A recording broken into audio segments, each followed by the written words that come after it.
Few people still joining.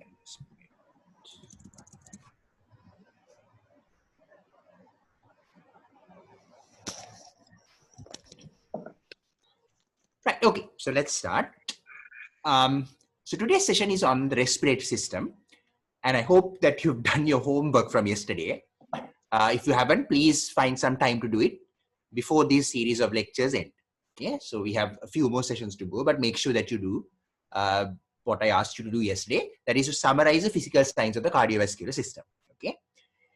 Fine. Okay. Right. So today's session is going to follow a similar structure, slightly different in the fact that I will be discussing interpretation of physical signs as we go on. So it's a slightly different structure from yesterday, but it's easier, especially with the respiratory system, to discuss some of the physical signs as we go on, discussing the basis as well. Okay. Hi. So let's start then. And as usual, you can put any questions you have on the chat. Okay. And make sure that you share it with everybody so that everybody knows what you're asking about. Hi. Okay. The classroom thing is fine. So we'll be posting the stuff on that. So you can use that. People who have not joined, please join, where I think there are some more people to join there. Okay, fine. Right, so examination technique of the respiratory system. So remember, we'll be learning about technique as well as interpreting physical signs. Now, just to start off, a little word of caution about the respiratory system. It is probably, even though you don't realize it, a slightly difficult system to master. Now, you might think that neurology is the most difficult, but respiratory can be quite difficult because interpretation of physical signs can be slightly more challenging in the respiratory system. In neurology, it's very, very clear. It's obvious for everybody. It's just that you need to know how to interpret it. But in respiratory, the actual detection of the physical sign might be slightly difficult, right? Then cardiology, if it's a murmur, you hear the bloody murmur. But in respiratory, it's a bit more difficult. So that's a little word of warning before we start. So it needs a lot of practice. Hurry. So like in the cardiovascular system, you start off with a general examination and then proceed to examination of the respiratory system proper. And this consists of several steps: inspection, palpation, starting with the tracheal examination. Never forget the tracheal examination, very important part of the examination. Okay. Then percussion, and finally auscultation. So the 4 steps of inspection, palpation, percussion, auscultation.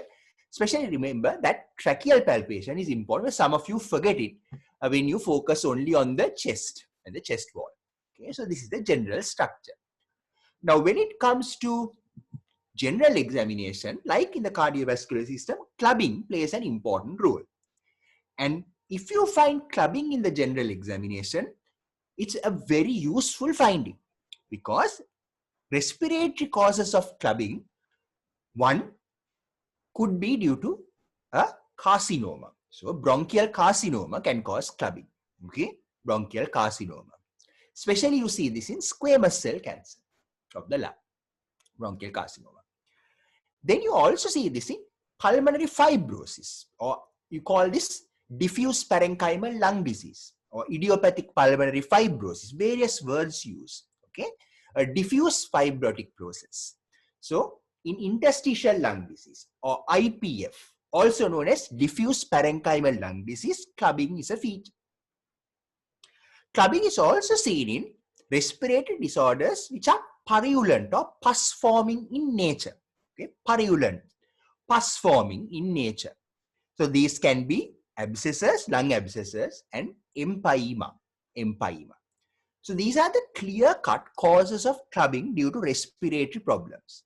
Bronchial carcinoma, pus forming, purulence forming infections like abscesses, and also empyema, and as well as bronchiectasis. This is also a disease where there is recurrent infection and resolution. And then you also see clubbing in patients with diffuse parenchymal lung disease, also known as interstitial lung disease or idiopathic pulmonary fibrosis. Right. So you also see clubbing in these conditions. Right. Remember COPD, write this down. COPD does not cause clubbing. TB can rarely cause clubbing. It is not a common feature of TB. It can rarely cause clubbing. COPD never causes clubbing. Okay. So make sure that you don't make these mistakes. So important. It gives you a nice series of information if you find clubbing in the general examination. These are nicotine stains. Okay, evidence that the patient is smoking quite a lot. And also, again, I emphasize in the general examination, look out for features of malignancy. Okay, and I will explain why this is important later as well, because sometimes malignancies of the lung can be difficult to detect on examination alone, that is examination of the chest. But it is far more obvious when you look at the general examination findings. Okay, and what are these? As you know, a tumor at the apex of the lung can cause Horner's syndrome, so watch out for Horner's syndrome. Okay, because it compresses the cervical plexus, the cervical chain.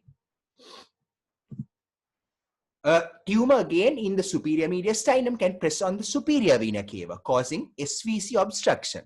Okay, SVC obstruction. And SVC obstruction causes fixed dilated neck veins. And obviously, you don't see this in our dark-skinned people. When then they lift the hands, the veins become more engorged, and obviously the face becomes more plethoric. Okay, but even in our people, you can see this plethora, especially in the conjunctiva. So if there's a tumor in the mediastinum pressing on the SVC, this is another key feature that you would look out for. Engorged neck veins, distended engorged neck veins, and also plethora of the face, especially exaggerated when the patient raises the arms. This physical sign you also see in patients with a large retrosternal goiter. So SVC obstruction again due to pressure effects of a malignancy. Why is this important? Again, because sometimes detecting a malignancy directly from examining the chest can be difficult. Flaps and a bounding pulse. Sometimes you feel the hands, they are warm, sweaty, and there are flaps. And I have shown you what flaps look like in the picture on your right side. This indicates carbon dioxide retention, which is a very important feature that you see in patients with COPD. Okay, carbon dioxide retention. Flaps or asterixis. Ankle edema, again a good physical sign for you to look out for in the respiratory system, and that indicates right heart failure due to cor pulmonale. That is, because of lung disease, there is pulmonary hypertension, and that causes right heart failure. So this is another sign to look out for. Right. Now moving on to the respiratory system proper. So I told you there are 4 steps. Just revision of this. You know this already. Inspection, palpation, percussion, and auscultation. Start your inspection from the foot end of the bed. Okay, foot end of the bed. And a key thing that you see from the foot end of the bed would be apical flattening. Okay, apical flattening. And also, by close inspection, you should be able to identify the barrel-shaped chest. So barrel-shaped chest basically is the anteroposterior diameter is as equal or greater than the transverse diameter of the chest. So you might see a barrel-shaped chest, you might see apical flattening. And this is a good example of apical flattening. And also you can see use of accessory muscles of respiration. Apical flattening basically means, if it's unilateral, it's very important because it basically means fibrosis of the lung in that area. So write that down. Apical flattening, when it's unilateral, okay, you're looking for evidence. It indicates that there is, you see there as well, you see unilateral apical flattening, and that indicates a fibrosis of the lung on that side. And it's much more clearer when you look at the foot end of the bed, from the foot end of the bed. Alright, moving on to palpation. Here I have demonstrated the proper way of tracheal palpation. So I told you palpation, don't forget the trachea. Tracheal palpation is done in this sequence. Okay. And this is how the proper technique of examining the trachea. And all of you know, you keep your two fingers on either mandibulosternal joint and try to push your finger between the sternocleidomastoid heads and the trachea. If the trachea is in the midline, you should be able to move your finger in both directions in an equal manner. Okay, fine. So that is palpation. And all of you know, as I told you, I will discuss the physical sign interpretation as we move on in this discussion. And you know that, okay, tracheal deviation can be either toward the side of the lesion or away from the side of the lesion.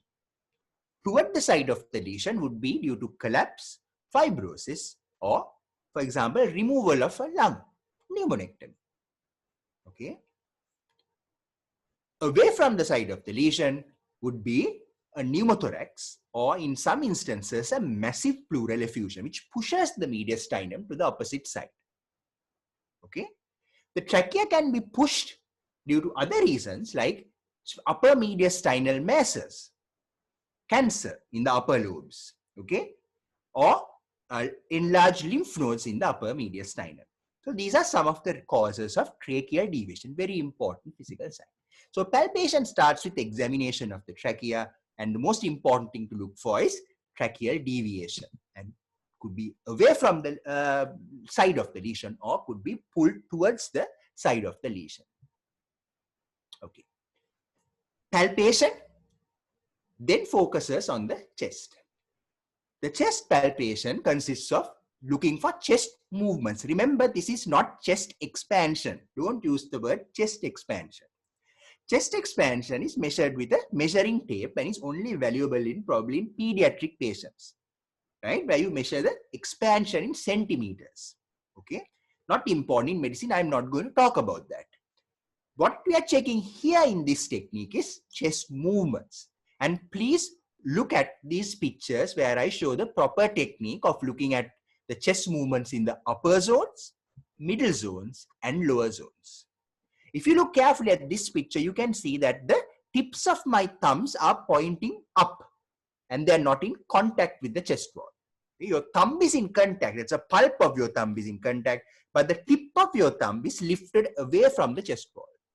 This is to make sure that your thumbs move apart with the breathing movements. So upper zone, middle zone, and lower zone. Okay. Now, what can be abnormal in the chest movements? Chest movements can be generally diminished all over the fields or bilaterally, or it could be reduced in a certain region, and we'll come to that at the end of this discussion. Okay, so make note of that. Right. Then in the palpation, so we have looked at the tracheal examination, we have done the tracheal examination, look to see if it's deviated or not. Then the next palpation thing is you do the chest movements, right? Make sure that you encircle the chest properly. It's difficult to do for people with very small hands, but you encircle the chest properly. Make sure that the tips of your thumbs are not in contact with the chest wall and restricting the movement. Okay, and don't press too tightly because that will also restrict the movement. And you can observe your thumbs moving apart like what I'm showing now. And remember, chest movements can be diminished generally, or it can be diminished in a particular region only, depending on the pathology. This is vocal fremitus. You keep your the hand in the way that I have described, that is the ulnar border of your hand, in between the ribs in the intercostal spaces, and ask the patient to say 99. Okay, 99 කියලා කියනවා, and compare the two sides. Okay, compare the two sides. And very important, write this down again. When you check for vocal fremitus, make sure when you're going down, move more laterally. Okay, move more laterally away from the midline.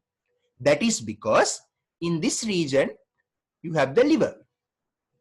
Okay, in the middle, you have the heart. So there is no point in checking for vocal fremitus in that area. So make sure that you move your hands more laterally as you go down. So please make a note of that. As you go down, move more laterally. And I have demonstrated that in these two pictures. And make sure, again, write this down, because these are the things that you might forget, and these are things that you have to now learn. The vocal fremitus should be looked for in the axillae as well. So axilla, you need to check, and remember the technique is demonstrated in the two pictures on your screens. Okay, the technique of examining the axilla for the vocal fremitus. So 99 and examine that. Anuname. So what does vocal fremitus look at? It basically, when you say 99, there is a vibration that is generated and that is transmitted through the air passages and then through the lungs across the chest wall. Okay, across the chest wall. Okay, the vibration is generated in the larynx, and where you say anuname, it's a relatively low pitched tone, and then it causes a vibration which is transmitted down the bronchial tree, across the chest wall, and into your hand on the skin. Okay, that is what you are doing. And basically, the vocal fremitus depends on the pleural space. Okay, pleural space quite significantly. Okay, on the pleural space. Okay, and in any condition, okay, sorry, give me a second. In any condition where the pleural space is sort of, the pleura are stripped apart, okay, the pleura are stripped apart, vocal fremitus is reduced. So this is, for example, if there's a pleural effusion, for example, the pleura are stripped apart and the lung now does not have any communication or contact with the chest wall. So in a pleural effusion, the vocal fremitus reduces. But say the lung is fibrosed, okay, that is a more solid mass. Lung is fibrosed, but the pleura are perfect, pleura are fine. They are in nice contact to each other and with the chest wall. So now, as you know, solid vibrates much better. And when the lung is fibrosed, the sound is transmitted much better across the chest wall, right? So take those two examples. So vocal fremitus can be reduced or increased.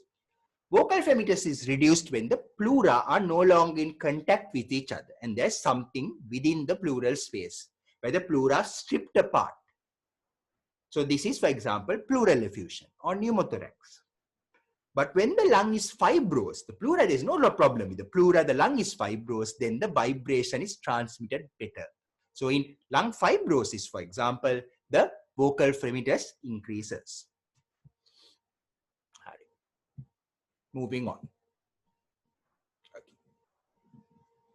And also in a consolidation, again, when the pleura, the lung tissue is more solid in nature, the vocal fremitus increases. So this is just a note for you to read. I have described this already. Okay. Fine. Percussion. So this is the guy who initially described percussion, and this was because this fellow's father was a person who made wine. So basically what they did was they filled the barrels and kept. And then percussion was used to find out how much wine was left in the barrel. Okay. And this fellow's son was the first person to apply this to medicine. Okay. So that is how percussion was used initially to find out how much wine there was in a wine barrel. Okay. Okay. And these are the zones where percussion should take place. Okay. And two key things again underlined right down. Anteriorly, the percussion, again, as I told you, should go laterally. Okay, should go laterally as you go down. Okay, again, because here you have the liver dullness, and 3 and 4, numbers 3 and 4 are basically over the liver. But laterally, 5 and 6, and also percussion in the axilla will give you the real lung tissue percussion character. And in the back, make sure that when you go down, percuss in two places. Don't percuss over the scapulae. Don't percuss over the scapulae. And a slight trick to get the scapulae out of the way when you're percussing is to ask the patient to keep the hands like this. That brings the scapulae apart, exposing this chest wall, little bit of chest wall in the middle. But as you go down, there is no problem. You can go laterally and you percuss in two places. Okay. So these are key technical aspects that you need to follow when you're percussing. And remember, so this is the technique again. Percussing over the clavicle usually is with a single finger, and then percussion there. Okay, I have shown the proper way of percussion. Okay, so observe these pictures. It will show you how to percuss. Okay, and this is percussing in the axilla and going more laterally as you go downwards. Now, if you talk about percussion, percussion can be of 3 types. 4 types actually. 4 is starting with normal. You can have normal percussion. You can have stony dull percussion, or resonant percussion. In resonant percussion, it's like a bereyak gahanawa wage. Okay, bereyak gahanawa wage. I don't know whether Temia is around. Probably not. He's probably sleeping or playing baseball or something. But basically, it's like hitting a drum. Okay, so there is resonance. So basically, resonance is like you hitting a drum. Okay, it's resonance. It's very, very obvious. Nikan tattu karama hondara sadde aheno. Right? Dull and stony dull, both the sound is dampened when you percuss. Now, I'm going to teach you a very important point here. Please write it down. What is the difference between stony dull and dull? Okay, stony dull and dull. Stony dull kiyanne is the sensation you get when you sort of percuss a wall, for example. And it is the sensation you feel on your palpating finger, like you're hitting a ball. So it's not the sound. Stony dull percussion is not the sound. It is a sensation that you feel onto your palpating finger, right? And it is exactly like percussing on a stone wall or a solid wall. Dullness, nikan dullness, you don't get that feel. It's still a little bit of a springy sensation, but the sound is dampened. So this is slightly different, okay, from one another. So stony dull percussion, resonant percussion. And as you know, stony dull percussion is due to fluid in the pleural space, and that is pleural effusion. Dull percussion kiyanne something like what you get in a consolidation or a mass, for example, in the lung. Resonant percussion occurs when you have air in the pleural cavity, and that is in a pneumothorax. So, eva issarahin evat liya ganna. Hari. So, right up to there, we will just revise what we've done now. Okay. So, inspection, start inspection from the foot end of the bed. Look specifically for apical flattening. Look for features of barrel chest, for example, right? Apical flattening, use of accessory muscles of respiration. Palpate the trachea and see if it's in the midline, whether it's shifted or not. If it's shifted, then it could be towards the side of the lesion or away from the side of the lesion. Palpation, remember to do the chest movements in all 3 zones, proper technique. And vocal fremitus, remember as you go down, go laterally and examine the axillae specifically. Vocal fremitus can be increased or reduced.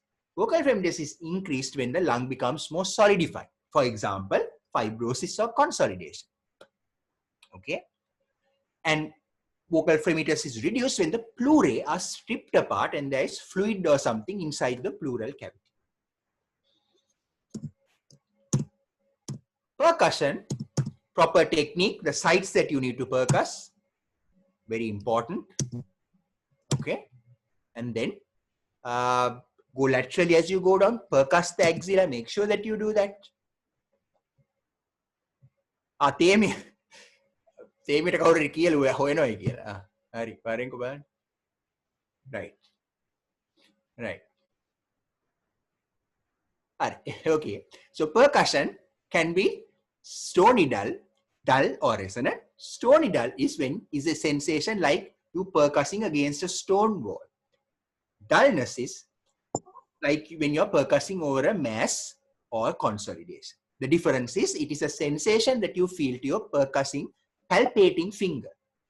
Dullness is more springy, more spongy sensation to this finger, but it is the sound is dampened. Sound is dampened.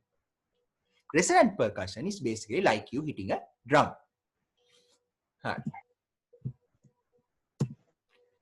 Hari, now any questions up to now, because I'm going to go to auscultation, which is a slightly different ball game. So post any questions if you have, and I will answer them. Hari. Now, when you auscultate the lungs, you're listening for breath sounds. Now, when it comes to breath sounds, you have to comment on, number one, what type of breath sounds these are. The type of breath sounds.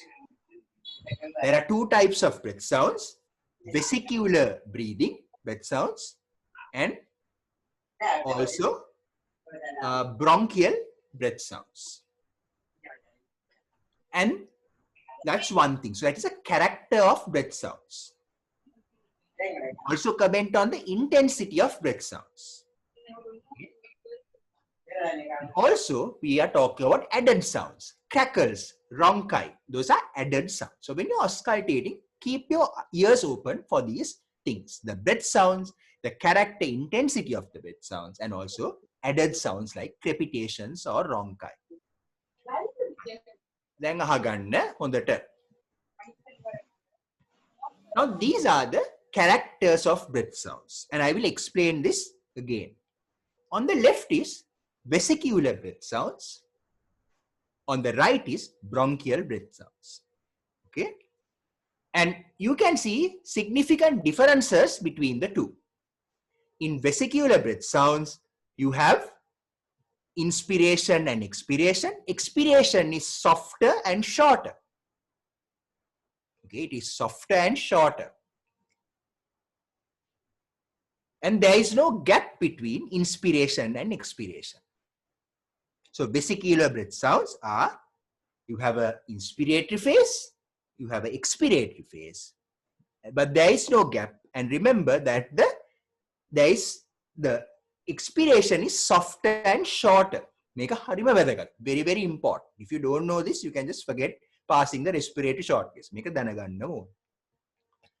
Now, bronchial breath sounds are different. Okay, bronchial breath sounds are different, where the expiration now is louder and longer than the inspiration. And the actual character of the breath sounds also sound more harsh. Okay, like that. So more harsh sound ekak enawa, and you can basically get a gap between these two. So in bronchial breath sounds, you have expiration louder and longer, and there is a gap between the two. Now, I'm going to give you a little bit of information about vesicular breathing. Now, remember, make a hondata ahaganna, otherwise you won't understand this. Now, how are breath sounds generated? How are breath sounds generated? Now, remember that when you breathe, there are sounds that occur in your bronchial tree, which I have shown on the right side. So, when you breathe, there are sounds generated within the bronchial tree. Okay? There are high-pitched sounds. Again, people who do music obviously know this. High-pitched sounds and low-pitched sounds that are generated. Sorry, high-pitched sounds and low-pitched sounds that are generated. They come in. So when air passes through air passages, the vibration turbulence generates these sounds. Some sounds are high-pitched, some sounds are low-pitched. High-pitched sounds mainly come from the upper part of the airway, trachea, and the main bronchi. And you can actually listen to this. If you keep your stethoscope over the trachea, you'll hear a very harsh, high-pitched sound. So they come from the top, okay, proximal airways. The lower-pitched sounds, okay, come from these lobar and segmental bronchi and the small air passages, lobar, segmental, smaller air passages. Then ahagan. What usually happens is, so when we keep the stethoscope there, we are listening to the sound, the breathing sounds transmitted through the alveoli into the stethoscope. Now the alveoli act as a filter. Okay, again, if you do music, you will know you can set a filter. If you are doing sound engineering, Sanjay Herath will know very well about this. So basically, when you can filter off sounds, and the alveoli act as a filter, and it filters all the high-pitched sounds away. All the harsh sounds are filtered away. Okay, all the harsh sounds, high-pitched sounds are filtered away by the alveoli. This is a normal vesicular breath sound. So usually vesicular breath sounds are low-pitched. Low-pitched. So I'll explain that again. When you're breathing, noises are generated in the respiratory system. The harsher high-pitched sounds are generated sort of in the proximal airways, central airways. The lower-pitched sounds are mostly generated in the segmental and lobar airways. The alveoli act as a sound filter. It absorbs and filters sound. It filters out the high-pitched sounds, the harsh sounds. And what you can only hear to your stethoscope is a filter game. So those are low-pitched sounds and quieter sounds. So this is vesicular breathing. Okay, vesicular breathing. Fine.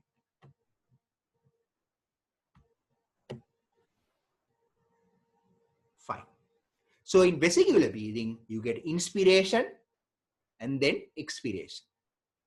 Okay, expiration is shorter because remember it's a passive process, so the turbulence is less. Okay, so the turbulence is less. It's a passive process. So turbulence is less, hence it's shorter and softer. Now, so basically, there is a lot of noises generated in the respiratory system when you breathe.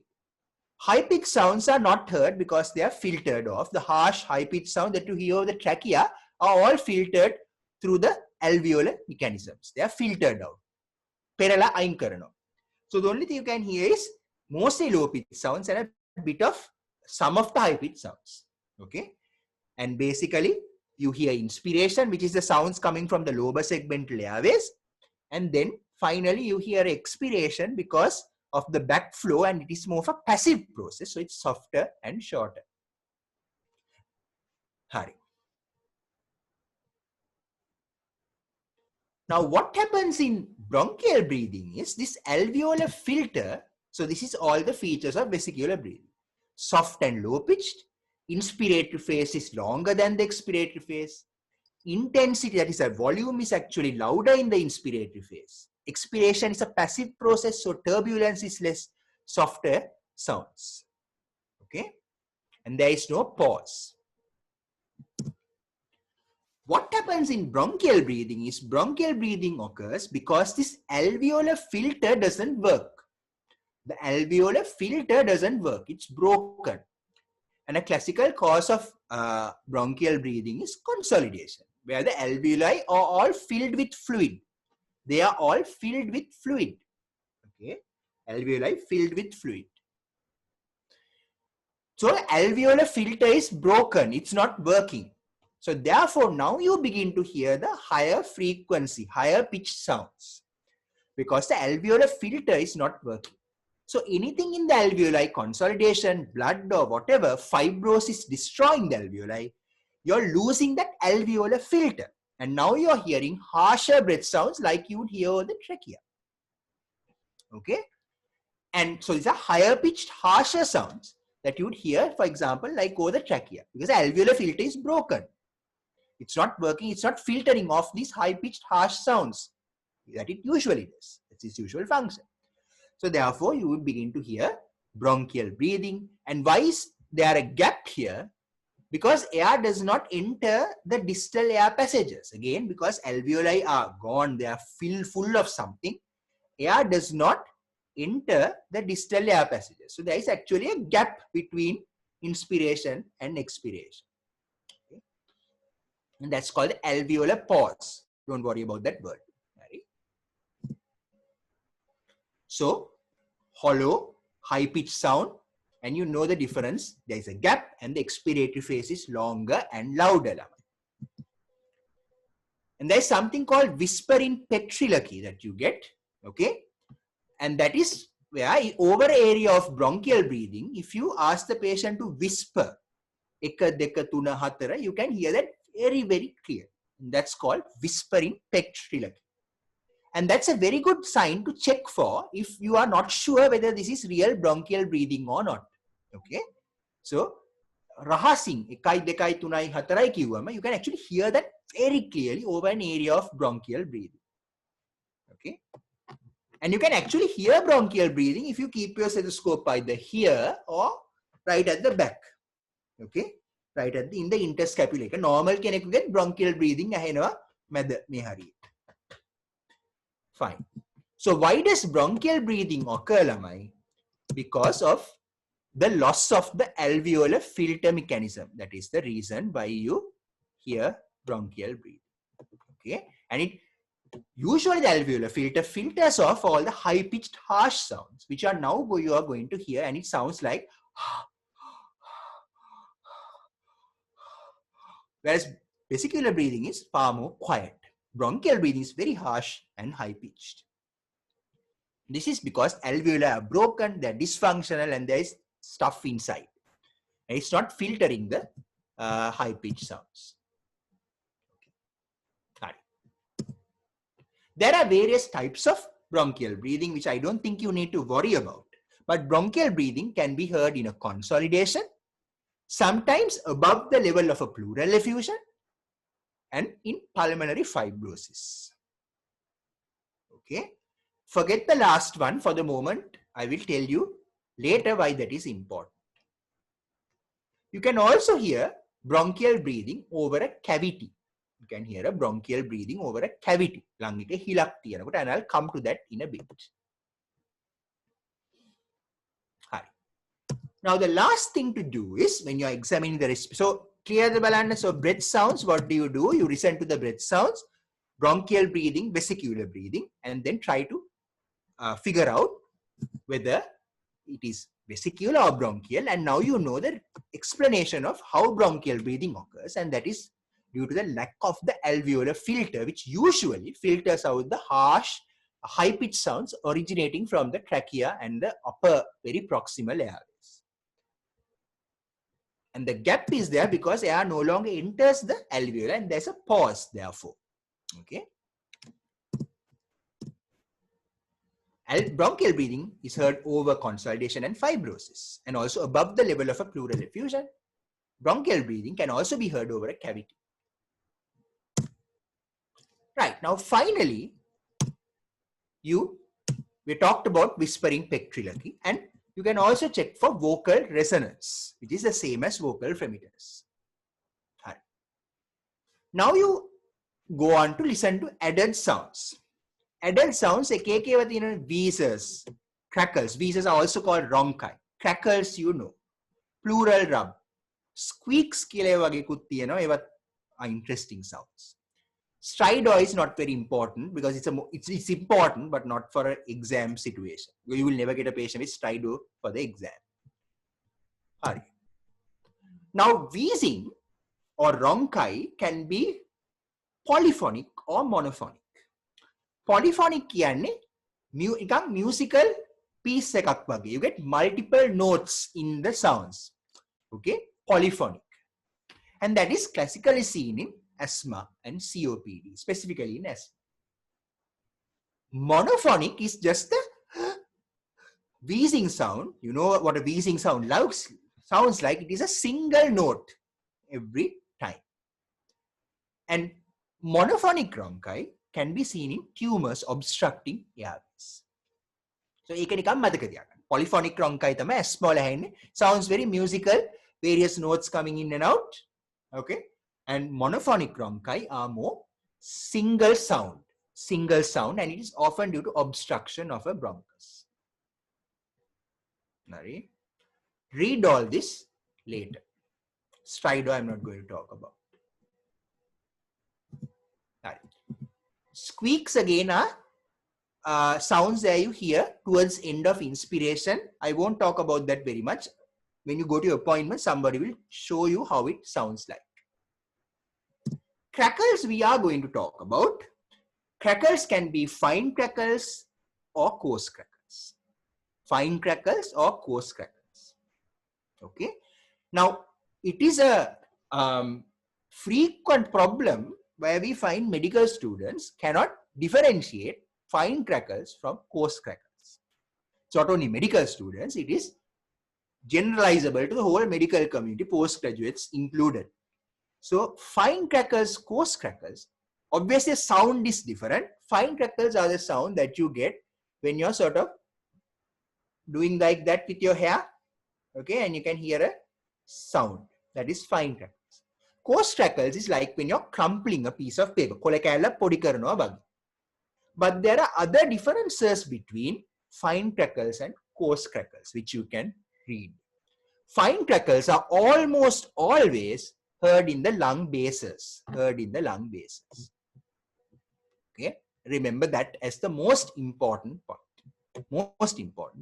This table gives you some other features which you can read as well. Okay, so crackles early in inspiration are seen in COPD patients. Okay, bronchiectasis is the classical cause of very coarse crackles, and these are heard throughout inspiration and expiration.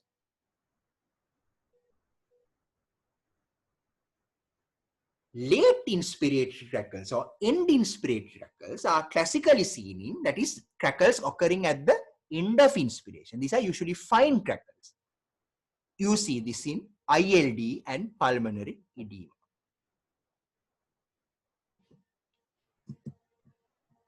Okay. And a pleural rub is, so that's about crackles. A pleural rub occurs when there is pleural inflammation. It's a very scratchy sort of sound, a scratchy sound, which is different from the sound of a cracker. Right. So these are some of the features that you look for as added sounds. So wheezes, just to refresh your memory, revise what we've discussed. Wheezes can be polyphonic or monophonic. Polyphonic is very musical, many musical notes coming in and out. Asthma is a classical example for causes of polyphonic crackles. Wheeze. Monophonic wheeze is when you get obstruction. It is a single note that you hear, or bronchial obstruction. Crackles can be fine crackles, coarse crackles. The main difference is fine crackles are usually lung bases and it is heard exclusively in inspiration. Coarse crackles are heard both in inspiration and expiration. Okay. And there are other features in that table that I have given you. Crackles, early crackles in inspiration can be due to COPD. Coarse crackles in inspiration and expiration are seen in bronchiectasis. Okay. And finally, end inspiratory fine crackles are seen in interstitial lung disease and pulmonary edema. Squeaks are squeaking sounds, as the name implies, not very important. A pleural rub is a scratching sound that occurs when there is pleural inflammation. And look at these tables differentiating between fine crackles, coarse crackles, and also the difference between a crackle and a pleural rub. These are self-explanatory tables. Now, I saw Paisal had asked a question about when do you do the posterior examination? Yes, Paisal, posterior examination, you finish the anterior part and then go on to the posterior part, and you are supposed to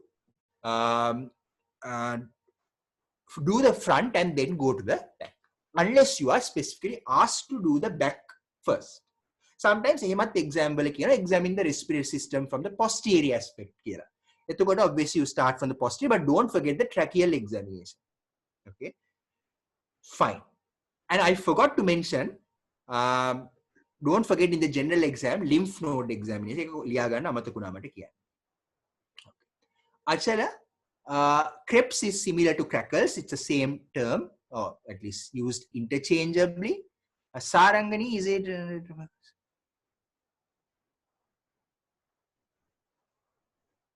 So middle phalanx, okay?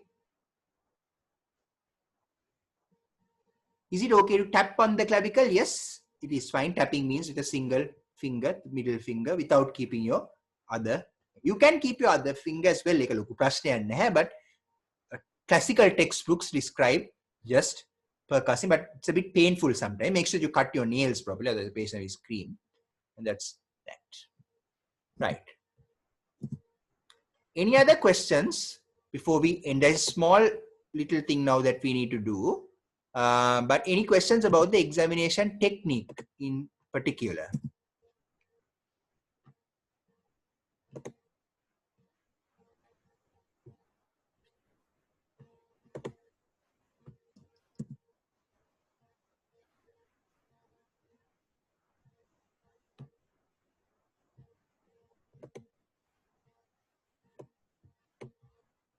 Okay.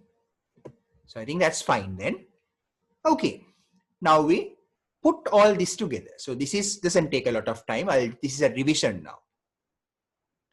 Now, when you are faced with diagnosing a respiratory problem, okay, we look at it in a very simplistic manner. How do you put all of this together? Okay, how do you put all of this together? When you are doing the respiratory system examination, if you find that your findings are bilateral, this indicates a more diffuse pathology. Findings are bilateral. Like අපිට එන abnormalities ටික ඔක්කොම bilateral findings. So if it's bilateral, it indicates a diffuse lung pathology. And this could be like අපි ඊය කරා වගේ cyanosis නම් there are only two possibilities. Similarly, in the respiratory system examination, if your findings are bilateral, there are only three possibilities that it could be: COPD, interstitial lung disease, and bronchiectasis. Now I'm going to tell you the key features in establishing the diagnosis between these three. In COPD, you can diagnose it from sight. It is a spot diagnosis. So say you have bilateral findings and you're dealing with either COPD, interstitial lung disease, or bronchiectasis. COPD is generally a spot diagnosis because the patient is dystic and usually doing that. A tripod position. So using the upper limbs to move the chest wall. Yeah, reversing the origin and insertion of the musculature. And also the shape of their chest is barrel shaped. So dystic at rest, tripod position, barrel shaped chest, very suggestive of COPD. Percussion, you will find hyperresonance because it's only air. Okay. And so hyperresonance, loss of liver dullness, all of these features. Auscultation, sometimes the breath sounds are diminished bilaterally, but you might hear a few ronchi and crackles. So write that down. Then COPD, how you diagnose it is, on inspection, the patient will be breathless using accessory muscles of respiration, maybe positioned in the tripod position, right? Patient will have a barrel-shaped chest because of hyperinflation, and you see all the signs of hyperinflation. Okay, resonant percussion එකක් නේද කොම push down or impaired liver dullness, all of that you see very clearly. Auscultation, breath sounds can be diminished ඇහෙන්නෙත් නැති තරම් සමහර වෙලාවට, and you might hear a few ronchi and crepitations. Okay. Interstitial lung disease, the key feature is clubbing. And if you remember your modules, you will remember that interstitial lung disease is especially seen in people with connective tissue diseases. And you recently had your module exam, right? And in that you might remember patients with rheumatoid arthritis, patients with systemic sclerosis, patients with SLE have interstitial lung disease. So this patient will have features of these diseases when you examine them. So in ILD, clubbing and also a sign or stigmata of connective tissue disease like systemic sclerosis, like SLE, rheumatoid hands, then you are quite damn well sure that this could be interstitial lung disease. The third and only other important finding that you will see is the basal fine crackles, end inspiratory. Remember, when we were talking about crackles, we talked about fine basal end inspiratory crackles.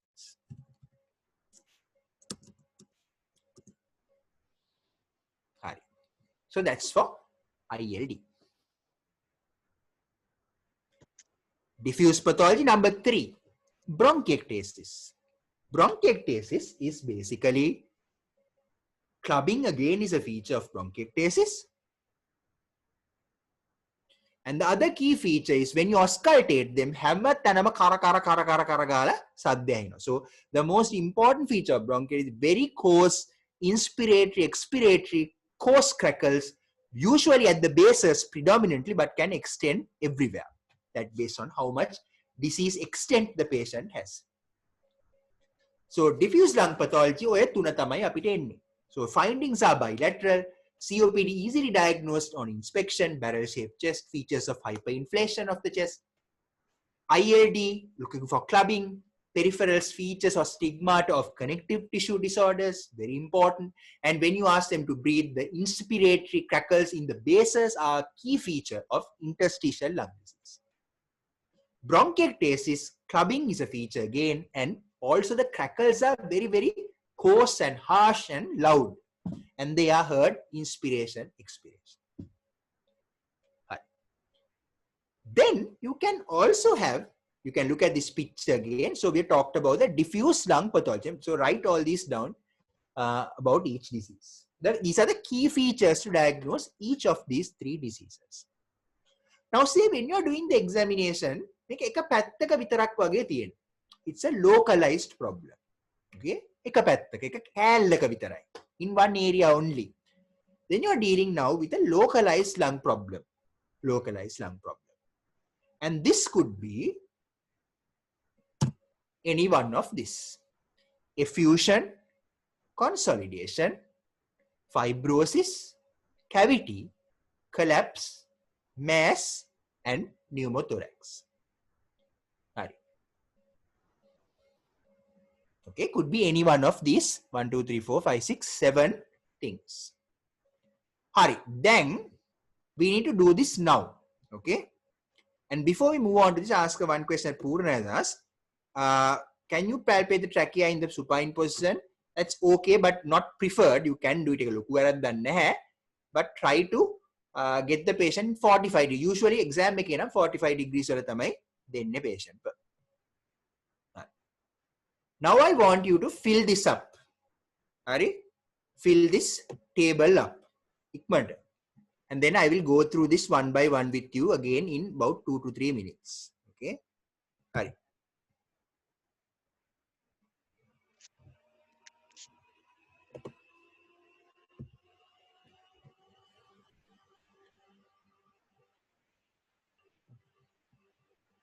So now what we are trying to do is, this is very difficult to do like this online, but let me see.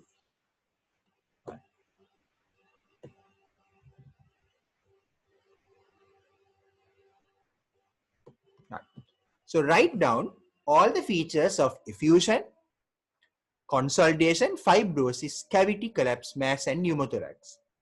General examination, what are the findings? Trachea, where is the trachea? What do you find on inspection?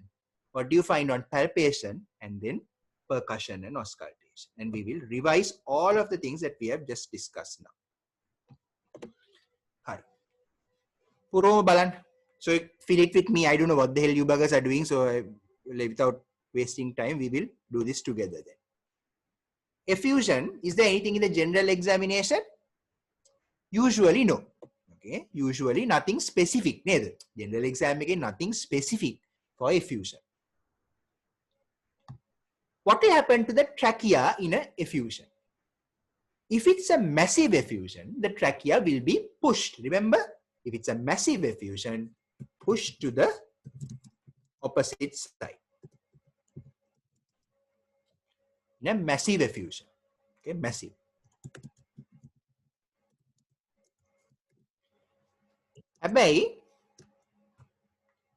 be mindful of the fact, and this is one of the very famous questions. I can still remember myself as a medical student going for the final exam and getting the most dreaded examiner that you can imagine.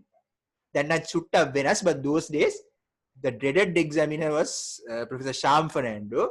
And basically, if you got him, you have a very high likelihood of failing the exam. And basically, in my group on my day, 10 denek gaya Sham sir langata, 8 denek fail. Okay, so that obviously is rather surprising. And those days, it was multiple cases by the same person. So I got him for serious and RS, I think. And one of the famous questions he asked, so I got a massive effusion, very easy bloody case, respiratory system, and he asked me, right, but the trachea was unusually not displaced. If it's a massive effusion, the trachea should be pushed to the opposite side. So why is it not? The reason for that is, in a very massive effusion, something else can happen. The underlying lung can collapse in some cases. Okay, underlying lung can collapse. So then mokada wenne? Now what will happen? The massive pleural effusion is pushing the trachea. The underlying lung has now collapsed, which is now pulling the trachea. So the net effect could be in the midline. Now the net effect is in the midline. So effusion trachea is, if it's a massive effusion, it's pushed to the opposite side. But remember, it can still be in the midline, because in a massive effusion, the underlying lung can collapse. And the net effect of pushing and pulling because of the collapse is in the midline. Inspection, monavada venne? Inspection, obviously you will see movements reduce. Ne? So reduced movements in that area. Alright. Then what happens to vocal fremitus? Vocal fremitus is reduced. Why? Because vocal fremitus is reduced.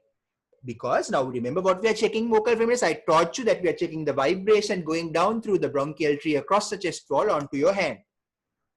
In a pleural effusion, there is fluid in the pleural space which is stripping the pleurae apart, and that causes reduction in vocal fremitus. I'm sorry, I'm talking about palpation. I'm sorry. So inspection is just reduced movements. Palpation, reduced vocal fremitus. Okay, reduced vocal fremitus and also reduced movements. Right. Okay. Right. I hope that's fine. Percussion, we know that over effusion you get a stony dull percussion. Revise, remember, stony dull percussion you're getting a very stony sensation to your palpating finger, the finger on the chest wall. That is what stony dull means. Dull just means it's still springy. The feeling is still springy, but the tone is reduced. The note is dampened. So it is stony dull percussion. Stony dull. Auscultation. Auscultation is basically breath sounds absent on that side or significantly reduced on that side. Okay, breath sounds absent or significantly reduced. This is partly because the lung is also collapsing with the effusion. And as I told you, you might hear bronchial breathing on the upper border of the effusion. Find out why that is. But the breath sounds are reduced. That's about effusion. So effusion, nothing special in the general examination. Trachea is pushed to the opposite side. Reduced movements on inspection. The vocal fremitus is reduced. Movements are reduced when you check the chest wall movements. Stony dull percussion and breath sounds reduced with a bronchial breathing above the effusion. Trachea is important. Remember, trachea can be in the midline as an exception if there is a significant collapse of the underlying lung. Consolidation. Now, consolidation, remember, is what you get in lobar pneumonia, where there is fluid in the alveolar space. Trachea ekata monawath weida? No. So trachea is in the midline. Remember, trachea is not central. Trachea is never central. It is anterior always. So use the word midline. Okay, so trachea is in the midline. Don't use the word central. That's the wrong word. So trachea is in the midline of consolidation. inspection, you might see reduced movements, right, in that area. So if it's a large lobe involved and the alveoli are full of fluid, you might see reduced movement in that area. Harida? What happens to the vocal fremitus? Okay. Vocal fremitus, basically what happens, now the lung, remember, is more solid. Pathology, you might remember, if you remember your pathology and in your respiratory module, they talked about the pathology of lobar pathology of lobar consolidation. Probably me that taught you buggers also. So pathology of lobar consolidation, you're getting something called hepatization, where the lung tissue is more solidified. It's like the liver. So remember, vocal fremitus, if it's a solid, it transmits, vibrates better. So therefore, vocal fremitus is increased. And obviously, movements are reduced.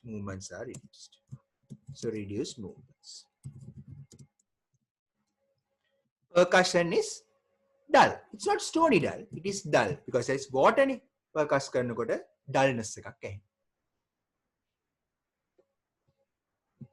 Okay.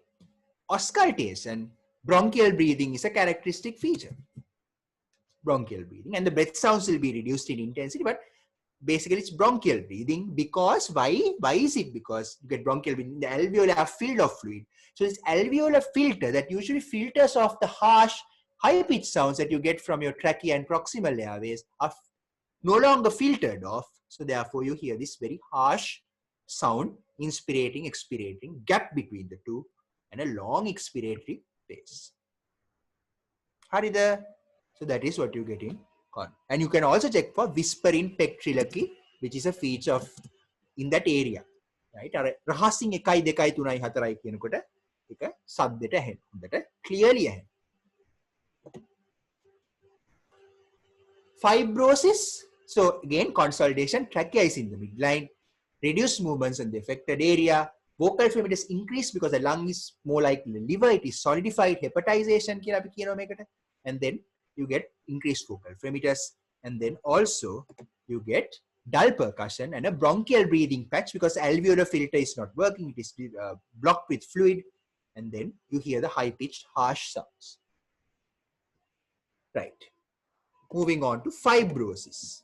Fibrosis, what will happen? Trachea, when there is fibro, here we are talking, remember, about apical fibrosis. So write that down, apical, specifically that's the only common case of fibrosis you will get. Apical fibrosis, lung shrinks and therefore trachea is same side, pulled to the same side, deviated to the same side. Inspection, very clear, this lung is destroyed, it is just fibrous tissue, so reduced movements in that area. And also I have to tell you that a key feature of apical fibrosis is apical flattening. I showed you a picture of that. Apical flattening is the key feature, because it's shrinking of the lung tissue in that area.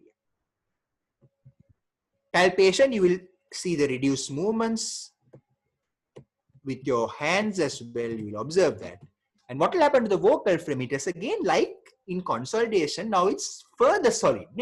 It's collagen, it's really solid. So it transmits very well. And then the vocal fremitus therefore is increased. Okay? Because it very well, hondata transmit, hondata vibrate, so you get increase. Percussion, it's a solid, so dull, but not stony dull. And again, bronchial breathing. Because again, this alveolar filter is destroyed, the alveoli are destroyed in a fibrosis area, so therefore you get bronchial breathing. Right. So fibrosis, trachea is deviated to the same side, reduced movements, apical fibrosis on inspection, apical flattening on inspection, increased vocal fremitus, dull percussion, bronchial breathing. Okay. Cavity, the only thing that you get is lung එක හිලක් තියෙනකොට bronchial breathing. And that bronchial breathing is called cavernous bronchial breathing. Listen to, there are many tapes of this on YouTube, I think, and there are some websites that give you these lung sounds. Listen to that specifically. And you also get another feature which I need you to find out for homework. what is the other feature you get in a cavity? I will tell you the name, otherwise you will go all over finding for it. It is called post-tussive suction. Post-tussive suction. And also find out what the crackpot sign is. Cracked pot sign. Okay. Homework එකට ඔය දෙක මොකක්ද කියලා හොයාගන්න පුළුවන් නම් හොඳයි. Okay. Cracked pot sign and post-tussive suction. What do you mean by post-tussive suction? Post-tussive suction. Those are all physical signs associated with the cavity. Find out what they are. හරි ළමයි. Exam එකේ ඔයගොල්ලන්ට දෙන cases ටික ඔය ටික තමයි. Effusion, consolidation, fibrosis, cavity. And also the other ones that we described. COPD, ILD, bronchitis. And these are exam එකට විතරක් නෙවෙයි. Commonly what you see in clinical practice are also these pathologies. Right. Now we'll spend the next 5 or so minutes on the other 3 things. In a lung collapse, what will happen? This is a total lung collapse, remember. What is the surgical equivalent of a total lung collapse? A pneumonectomy. Pneumonectomy. Trachea, obviously if your lung collapses, same side. Movements will be reduced. And you will not hear any breath sounds. No breath sounds. No breath sounds. Dull percussion. Okay. Reduced movements. Vocal fremitus is absent. Because there is no air entering the lung. Lung එකක් නෑ දැන්. Imagine like a pneumonectomy. Lung එක අයින් කරා වගේ. So no vocal fremitus or reduced vocal fremitus. There's no vocal fremitus. That's a better way of expressing that. No vocal fremitus. Now this is a pneumonectomy. So then I'm going to give you the next homework. අනේ ළමයි මේ homework එක කරන්න දැන් බැරි නම් appointment එකට යන්න කලින් හරි. So what is the first homework? Find out what the post-tussive suction means and also find out what you mean by a cracked pot sign. Okay, these are features of cavities. I have shown you the physical signs of a full lung collapse, or easier to think of it as a pneumonectomy. The pneumonectomy lung එකම අයින් කරා වගේ. Now I need you to work out for homework what happens if a single lobe collapses or a segment of the lung collapses. So this is called a lobar or segmental collapse. Lobar or segmental collapse. Find out what the physical signs of that are. Okay, what the physical signs of that are. And I think it will be useful if both of this homework before tomorrow somebody will put it on your WhatsApp group. නැත්නම් ඔබලා හැමෝම මේ කීරත් කරන්නේ නැහැ නේ අරුමතර එකෙක් හොයාගත්ත එකක්වත් කියවලා එකෙන් යම් කිසි දෙයක් ඉගෙන ගන්න. So somebody, if you can find out these 3 things. So number 1, what happens, what does a post-tussive suction mean? What does the cracked pot sign mean? And what do you get if you have a lobar or segmental collapse? What are the physical signs of a lobar or segmental collapse? That is like a lobectomy. Lobectomy. කැල්ලයි අයින් කරන්නේ. Now I have given you the physical signs of a total lung collapse. So that is your second homework. Lung mass. As I told you right at the start, a lung mass is best diagnosed on the general examination. මොනවද තියෙන්නේ? Horner syndrome, pressure effects, Horner syndrome, SVC obstruction, lymph nodes. Okay, these sort of things you will find, and clubbing. So if we කරුමෙටවත් ඔයගොල්ලන්ට lung mass එකක් cancer එකක් දුන්නොත් exam එකට, it is best diagnosed not from the respiratory examination. It is best diagnosed from the general examination, looking for Horner syndrome, SVC obstruction, lymph nodes, clubbing වගේ දේවල්. And what can happen is a mass can do several things. Okay, it can just act as a space occupying lesion in the lung, or it can cause a consolidation of the lung. So for example, if it occurs in a bronchus, it might cause consolidation, or it might cause a collapse of a lung. ඒ නිසා physical signs are variable නේද? It might even cause a pleural effusion. So remember that a lung mass can present with collapse, can present like a consolidation, can present with effusion, or can present purely as a solid space occupying mass. Okay, space occupying mass which actually pushes, if it's a space occupying lesion, it pushes the trachea away. Okay,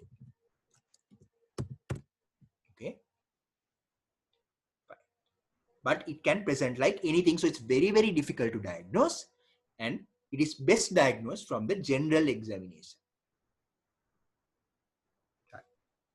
Last but not least, pneumothorax. Remember, you will never get a pneumothorax for your exam, but you will see this in practice, and remember that you need to know how to diagnose this. Okay, so trachea shifted to the opposite side. Okay, shifted to the opposite side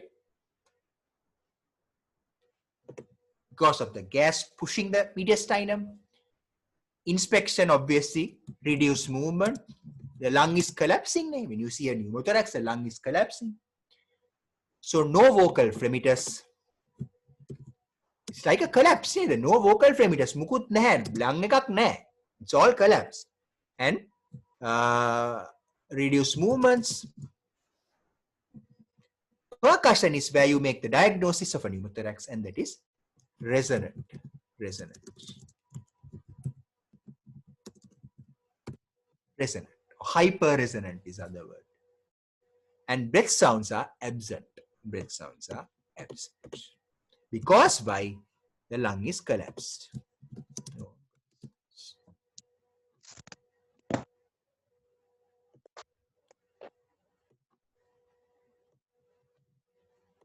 Okay.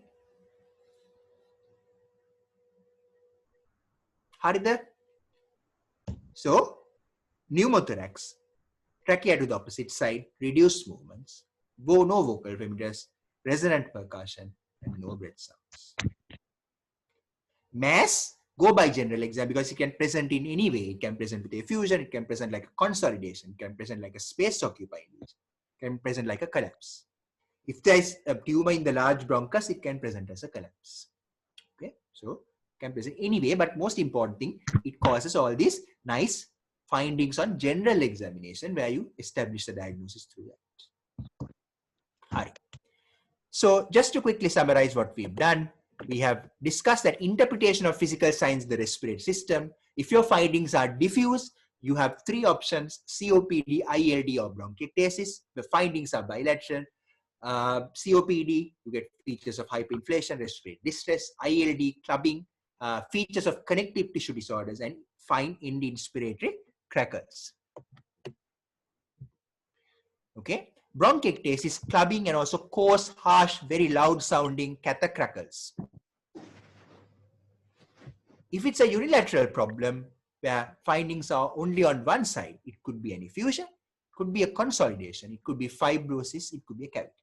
Those four things are the most common things you encounter in clinical practice and the most common things that you get for the exam, therefore. But exams, you can get these rare, wonderful things. Collapse because the patient is very dyspneic because of the collapse. Mass, yes, you can get a mass because a mass can cause features of a effusion, can cause features of a consolidation, for example. Okay, but in the mass, the most important thing is you get general examination signs like Horner's syndrome if it's in the apex, SVC obstruction, lymph nodes, and club. Pneumothorax very rarely seen in the exam, but important in clinical practice for you to learn how to diagnose it. Trachea pushed to the opposite side, reduced movements, and absent vocal fremitus and breath sounds. Okay, that's what you get in each of these conditions. So for homework, remember post-tussive suction, you need to know what that is. Cracked pot sign, what that means, and also find out what happens if you have a segmental or lobar collapse. That is only part of the lung is collapsing, not the whole lung. Okay, so that's it then for today. We have discussed interpretation of physical signs and examination technique of the respiratory system. So further questions, please ask. Wait a second.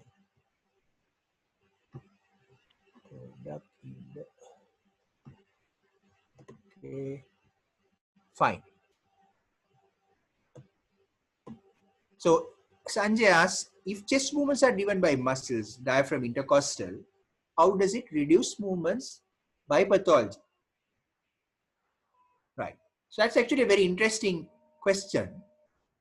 So it's, yes, it is the muscles that drive it, but it is also the filling of air into the lung that drives it.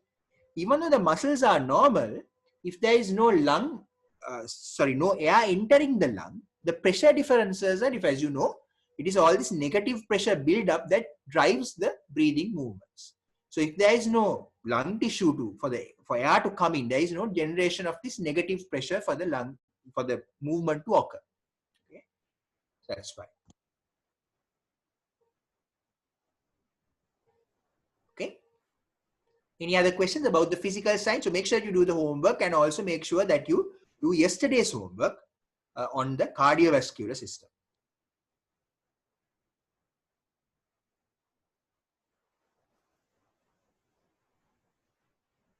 Right. So it is a bit challenging to do this online. I usually do this with a patient and with a lot of other material, but I've tried my best to try to do this at least to about 70% or 80% what I usually do. It's very difficult to do it online, this sort of clinical class, but let's hope that you get something out of this. Purna, yes, do you need to palpate the cardiac apex? Not essential, Purna. Not essential. No. Okay. Doesn't give a much doesn't give much additional benefit.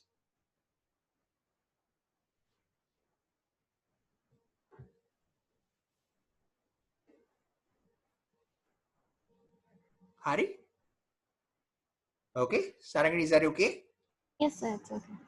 Right. So I will post this on the classroom thingy. Okay. And tomorrow same time, okay? Yes, sir. Okay, that's fine. Yeah. So tomorrow we will do the abdomen, and then obviously it's a weekend, and on Monday, Tuesday we will do the nervous system, cranial nerves on the first day, and then limbs on the second day. Right. Okay. Okay. If you have any questions, please post them on the WhatsApp group. And it will be good if somebody can post the homework answers on the WhatsApp group also. Okay. Yesterday's questions. Sarangani, do you have the new updated short case, long case books? Mange, do you have those, the new ones? I don't think it's the new ones. Still have the older paranamang medical student kalliya. I think so, sir. Right. So I will send you the new ones. It's not for circulation freely. I know these photocopy shop people earn a lot of money by printing out these books, and they're probably earn millions by now. But it's only for use of your batch. Huh? So it's the new version is only with you, and I've given the 2003 people, sorry, 2013 people as well. So I'll give it to you just for your batch, for internal circulation only. Yeah. Mama classroom එකේ දාන්නම් කො එතකොට එතනින් ගන්න පුළුවන්. I have posted soft copies on the classroom. Then it's only for you guys. Right? Thank you. Okay. Right. Okay. See you tomorrow then.